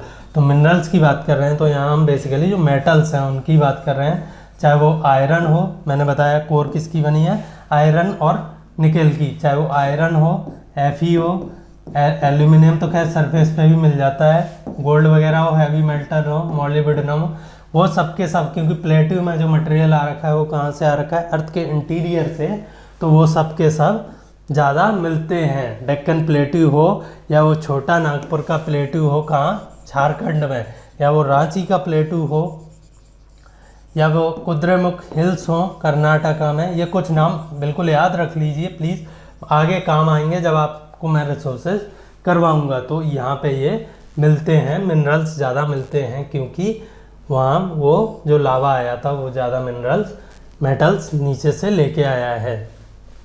As a result many of the mining areas of the world are located in the plateau areas. ठीक है, तो as a result many of the mining areas are located in the plateau regions. African plateau, आपने South Africa का नाम mineral के लिए सुना होगा, और मेनली दो मिनरल हैं, प्लेटिनम एंड गोल्ड। ये तो हो गए क्या, मेटेलिक मिनरल। और इसके अलावा एक और चीज़ है जो चमकता है, क्या बोलते हैं उसे, डायमंड। वो भी अफ्रीका का, जो साउथ अफ्रीका जो नेशन है, उस अफ्रीका के जो साउथ वाला पार्ट है उसमें ये गोल्ड एंड डायमंड की माइनिंग काफ़ी फेमस है ना। इसी वजह से in India huge reserves of iron, coal को हटा दीजिए, and manganese are found in the Chota Nagpur plateau. कोल को क्यों हटा रहा हूँ मैं यहाँ, क्योंकि इसका मैग्मा या अर्थ की इंटीरियर से कोई रिलेशन नहीं है, इन्होंने गलती से ये नाम यहाँ लिख दिया है। In the plateau areas there may be several waterfall. अब बेसिकली अगर लैंड ऐसे है ना, टेबल टाइप है, तो वाटर कभी ना कभी इस मार्जिन को ऐसे करता जाएगा, स्टेप बाय स्टेप। तो काफ़ी सारे आपको वाटरफॉल, छोटे छोटे वाटरफॉल आपको प्लेट्यू एरियाज में मिल जाएंगे, चाहे वो आप डेक्कन प्लेट्यू में चले जाइए, चाहे फिर वो आप छोटा नागपुर प्लेट्यू में चले जाइए, फिर या फिर जो शिलोंग का प्लेट्यू है, शिलोंग के जो प्लेट्यू है, गारो खासी एंड जयंतिया जो हिल्स है, वहाँ भी आपको बड़े ऊंचे बड़े सुंदर वाटरफॉल मिल जाएंगे, क्योंकि बारिश भी ज़्यादा होती है, और जो लैंड है वो भी क्या है, स्टेप्ड कर दिया है वाटर की इरोजन की वजह से। तो इसकी वजह से आपको वहाँ क्या मिल जाएंगे, छोटे छोटे या बड़े बड़े वाटरफॉल्स वगैरह। Further the lava plateaus are rich in black soil. ये बड़ा इंपॉर्टेंट फैक्ट है, चलो मैं कंसेप्ट भी है फैक्ट भी है। मैंने आपसे एक चीज़ बोली थी कि जो थिन लावा रहता है जिससे कि प्लेट्यूज बनते हैं, माउंटेन्स नहीं बनते हैं, स्टीप माउंटेन, वो थिन लावे में मैक्सिमम बेसिक रहता है, इसीलिए उसे बेसाल्ट भी बोलते हैं। बेसिक का मतलब उसमें बेसिकली मेटल्स रहते हैं। मेटल्स क्या होते हैं, बेसिक होते हैं, और non metal in general property में एसिडिक होते हैं। तो बेसिक लावा के में क्या होता है, मिनरल मेटल्स होते हैं, और जो ज़्यादा डेप्थ से जो लावा आता है उसमें मेटल्स या बेसिक रहता है, और वो थिन रहता है। उसकी एसिडिटी कम होने की वजह से वो अच्छे से स्प्रेड होता है, और वो क्या बनाता है, प्लेट्यूज बनाता है, ठीक है, ना कि माउंटेन्स बनाता है। तो इस वजह से बेसाल्ट कैसा होता है कलर में, ब्लैक, बेसाल्ट कलर में क्या होता है, तो आप जब डेक्कन में जाओगे, है ना, तो वहाँ आपको क्या मिलने वाला है, ब्लैक सॉइल्स मिलने वाली हैं, जो कि काफ़ी फर्टाइल सॉइल्स होती हैं। किस वजह से? क्योंकि उसमें मिनरल्स का कंटेंट अच्छा है। फर्दर जो फॉल्स की बात कर रहे थे, तो एक नाम आप याद रख सकते हैं, यूपीएससी में पूछा जा चुका है, सारे एग्जाम्स में पूछा जा चुका है कि जोग फॉल्स, ये एनसीईआरटी में दे रखा है, इसीलिए ये यूपीएससी में पूछा जा चुका है कि जोग फॉल्स कहाँ पे है और किस नदी पे है। तो स्वर्णरेखा नदी है, कर्नाटका और गोवा के बॉर्डर पे बहती है। बड़े सुंदर, या इंडिया के आई थिंक हाईएस्ट वाटरफॉल है, वो जोग फॉल बोलते हैं इन्हें। और छोटा नागपुर प्लेटू में भी एक बहुत ज़्यादा ऊंचा तो नहीं, पर एक हुंड्रू वाटरफॉल भी काफ़ी फेमस है। अब आ जाते हैं हम प्लेन्स पे। तो अर्थ की क्रस्ट की जो बेसिक शेप है कौन डिसाइड करता है? इंटरनल फोर्सेस की, कहाँ ऊंचाई रहनी है, कहाँ वैलीज होनी है, कहाँ प्लेटू टाइप की चीज़ें होनी है, या फिर कहाँ प्लेन्स ही रहने हैं करीब करीब, या फिर आप ये मान लीजिए अंडुलेटिंग रहने। लेकिन ओवर द टाइम इन प्लेन्स को रिवर्स वगैरह या वाटर या विंड, क्या इन जो अंडुलेटिंग लैंड है, जो कि उबड़ खाबड़ लैंड है, उसको विंड और रिवर क्या कर देते हैं, प्लेन्स बना देते हैं। जनरली जहाँ पे कम अंडुलेशन है वहाँ तो प्लेन जल्दी बन जाते हैं। तो प्लेन्स की खास बात क्या है कि वहाँ पे लैंड थोड़ा प्लेन रहता है, उबड़ खाबड़ नहीं रहता है। इससे क्या है, इंसानों को रहने के लिए, ह्यूमंस के लिए काफ़ी इजी हो जाता है रहना, वहाँ ग्रो करना चीज़ों को। पानी जल्दी तेज़ी से बहता नहीं है, तो वहाँ जो आप फसल लगा रहे हो वो भी बहने के चांस कम होते हैं। फर्दर जिन वैलीज़ में जो रिवर्स हाईलैंड से जो सॉइल्स ला रही थी, अपने साथ मिनरल्स ला रही थी, और वो वैलीज़ में ले जा रही थी, जो कि किसकी वजह से फॉर्म हुई थी? Internal forces. वो वैली अब भर चुकी हैं, और वो किस इन मिनरल रिच जो इरोजन के मटेरियल है उससे वो डिपोजिशन हो के उसमें एक बहुत ही थिक डिपोजिशन हो जाता है किसका? फाइन पार्टिकल का, जिन्हें हम क्या बोल देते हैं? सॉइल्स। और वो फाइन पार्टिकल लाइफ के लिए, या फिर आप कह लीजिए ऑटोट्रॉफ्स के लिए, प्लांट्स के लिए, ऑटोट्रॉफ्स के लिए बड़े फ़ायदेमंद रहते हैं कि वो उन्हें काफ़ी सारे, एक तो थिकनेस ज़्यादा रहती है उस जो फाइन लेयर की है काफ़ी, तो वो रॉक पे तो प्लांट उग नहीं पाते हैं, तो इसकी डीप रूट हो जाती हैं, वाटर और मिनरल्स इजीली मिल जाते हैं। तो यहाँ फॉरेस्ट हो या एग्रीकल्चर हो, बड़ी डेंस हो जाती है। For example Gangetic river valley, है ना, गैंजेटिक रिवर वैली क्या है? एक बढ़िया एग्जाम्पल है। यांगसे की रिवर वैली, यांगसे एक रिवर है, येलो रिवर भी बोलते हैं, कहाँ है? चाइना में है। उसकी भी रिवर वैली भी बड़ी फर्टाइल रिवर वैली है। इसीलिए एंशियंट टाइम से सबसे पहले जो ह्यूमन हैबिटेड लैंड है वो कौन सा है? रिवर वैलीज, जहाँ के वैलीज को रिवर्स ने फर्टाइल सॉइल से अपने दोनों तरफ बाढ़ आती है उनमें तब फिल कर दिया है। तो यहाँ वाटर भी रहता है ह्यूमंस के लिए, और ये फर्टाइल लैंड भी रहते हैं जो कि मिनरल रिच है एज फार एज प्लांट की जो नीड्स हैं उनको लेके अगर कंसर्न करें तो फिर यहाँ पे ह्यूमन हैबिटेशन हमेशा से रहे हैं। फॉर एग्जांपल नाइल रिवर हो, इंडस रिवर, नाइल के किनारे कौन सा सिविलाइजेशन है? इजिप्शियन, ठीक है। देन इराक में जो रिवर है, क्या नाम है, मेसोपोटामिया जो वाला पार्ट है, उसमें भी जो रिवर है उसके किनारे भी बड़े एंशियंट सिविलाइजेशन रहे हैं। देन इंडस रिवर है। तो सारे जो एंशियंट सिविलाइजेशन रहे हैं वो प्लेन्स में नदी के किनारे रहे हैं। तो plains are large stretches of flat land, they are generally not more than 200 metres above mean sea level. आप कहेंगे हम प्लेन और प्लेटू को डिफ्रेंशिएट क्यों करेंगे, कैसे करें? प्लेन्स भी ओशन सरफेस से कुछ ऊंचा है, फिर फ्लैट है। प्लेट डिफ्रेंशिएट इससे हो जाता है 200 मीटर जनरल। ये कोई बाउंड्री लाइन नहीं है, डिपेंडिंग ऑन आप किसको कैसे क्लासिफाई कर रहे हो। लोकली आप चीज़ों को प्लेन्स या प्लेटू बोल सकते हो। अगर बहुत ज़्यादा ऊंचा है, इससे थोड़ा सा ज़्यादा या 300-400 मीटर है ना, 200 से कुछ एक सब्सटेंशियल हाइट ज़्यादा हो तो उन्हें हम प्लेटू बोल देते हैं। सम प्लेन्स आर एक्सट्रीमली लेवल, कुछ तो बिल्कुल ही प्लेन है, ऐसे कंप्लीटली फ्लैट है, ठीक है, और कुछ थोड़े बहुत अंडुलेटिंग होते हैं। प्लेन्स की फर्टिलिटी के बारे में मैंने आपको बता दिया है, ठीक है, और वहाँ पे ह्यूमन सेटलमेंट हमेशा से रहे हैं, उस बारे में भी हमने बात कर ली है। तो most of the plains are formed by river and their tributaries. तो रिवर्स के द्वारा मोस्ट ऑफ द प्लेन्स जो कि वैलीज थी उनको फिलअप करने के बाद बन जाते हैं। The rivers flow down the slopes of mountain and erode them away and carry forward the eroded material, then they deposit their load consisting of stone, sand and silt along their coast and in their valleys. It is from these deposits that plains are formed. Plains तो हो सकता है पहले भी हो, लेकिन mountain जो river valleys हैं उनमें जो ये हर साल डिपॉजिट करती हैं फ्लडिंग के टाइम पे, वो उससे जो डिपोजिशन होता है वो सॉइल की जो फर्टिलिटी है उसे बढ़ा देता है। एक ये भी रीज़न है कि सॉइल की जो रिवर वैलीज में हमेशा से कंसंट्रेशन ऑफ पॉपुलेशन या सिविलाइजेशन बसते रहे हैं। Generally plains are fertile, generally they are fertile. Construction of transport network is easy, everything is easy on a flat surface. Thus, these plains are very thickly populated regions of the world.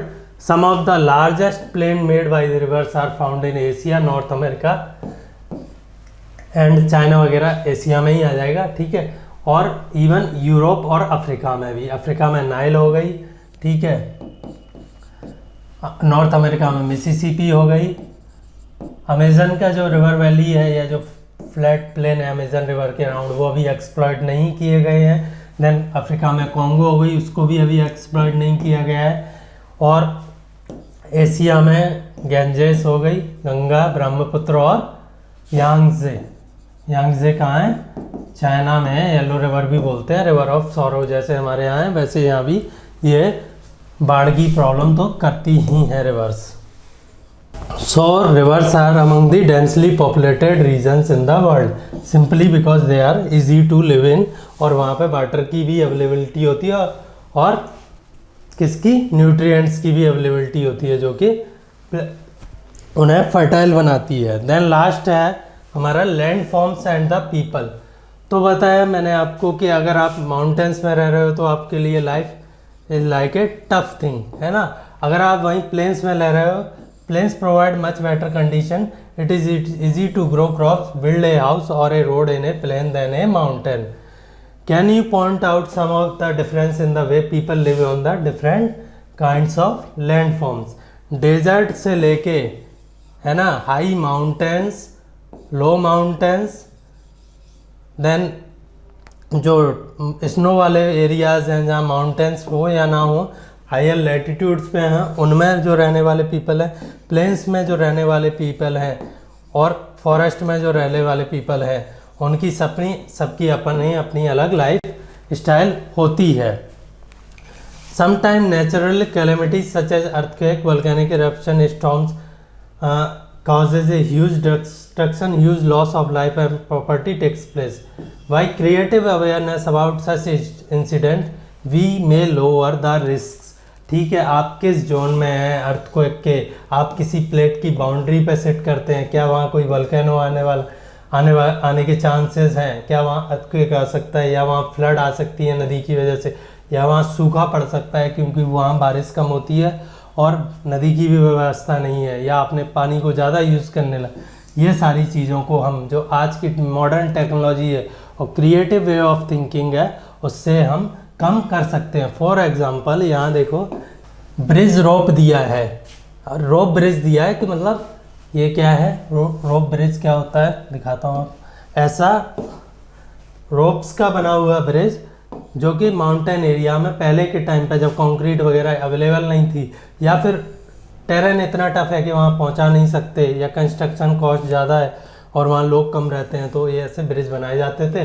ये तो हो गए man made, और कुछ natural भी बना दिए जाते थे ह्यूमंस के द्वारा, थोड़ा सा अपना दिमाग यूज़ करके, वो उन्हें हम बोलते थे रूट ब्रिज। यहाँ ये देखिए प्री का क्वेश्चन है यूपीएससी का कि रूट ब्रिज इंडिया में कहाँ बनाए जाते हैं, तो वो हिमालय का जो मेघालय का जो पार्ट्स हैं उनमें कहीं कहीं रूट ब्रिजेस भी बना लिए जाते हैं। तो ये सारी हम क्रिएटिविटी को यूज़ करके अपनी जो प्रॉब्लम है लाइफ में हम जहाँ भी रह रहे हैं उन्हें कम कर सकते हैं। फर्दर क्या है, अब प्रॉब्लम क्या हो गई, एक तो होता है यूज़ करना, है ना, एक होता है मिसयूज़ करना और ओवर यूज़ करना। तो हमने क्या किया है, चीज़ों को अब या तो मिसयूज़ करने लगे या ओवर यूज़। तो उससे क्या है, जो प्रॉब्लम है, देखिए आप पिक्चर दिख रही है, पॉल्यूशन की प्रॉब्लम होने लगी है, गंदगी की प्रॉब्लम होने लगी है, चाहे वो एटमॉस्फेयर हो उसमें हम जो हार्मफुल गैसेज हैं वो छोड़ रहे हों, या फिर हम एनवायरनमेंट में वाटर और लैंड को पॉल्यूट कर रहे हो, ये सारी प्रॉब्लमें आने लगी हैं। Quite often we use the land in a wasteful manner, for example constructing house on a fertile land. Forest हैं एक सिटी के नियर, एक इंडस्ट्रियल उन्हें कटवा के कुछ बनवाना चाहता है, और कोर्ट्स वगैरह में भी उनके खिलाफ अपील्स हैं, फिर भी वो नहीं रुकते हैं, क्योंकि हम जो मॉडर्नाइजेशन के साथ साथ हम जो एनवायरनमेंट की वैल्यू है उसे भूल गए हैं। Similarly we throw garbage on land और water making them dirty. Pacific garbage patch है ना, मैंने इसका नाम बताया था पिछले लेक्चर में कि वहाँ इतना एक ओशियन तक को पॉल्यूट कर दिया, जो कि इतने बड़े हैं, हमारी कॉम्प्रिहेंशन के बाहर हैं, उनको भी हमने पॉल्यूट कर दिया है। We should avoid using such important gifts of nature in a careless manner. हमें इन्हें केयरलेस वे में यूज़ नहीं करना चाहिए।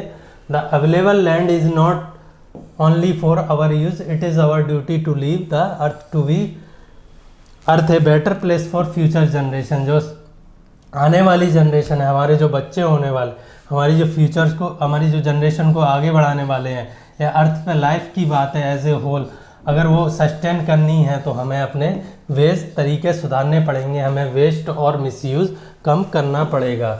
अब यहाँ कुछ पिक्चर्स दी गई हैं जिसमें डिफरेंट लैंड फॉर्म के हिसाब से डिफरेंट क्या है वेज ऑफ लिविंग है, वो आप देख लीजिएगा। ये कुछ पिक्चर्स हैं वंस अगेन, ठीक है। आप एक एक लाइन लिखिए इन पर कि कैसे अदर लैंड फॉर्म में जो लाइफ है, फॉर एग्जांपल प्लेन से ये पहाड़ी वाली जो लाइफ है वो कैसे डिफरेंट है।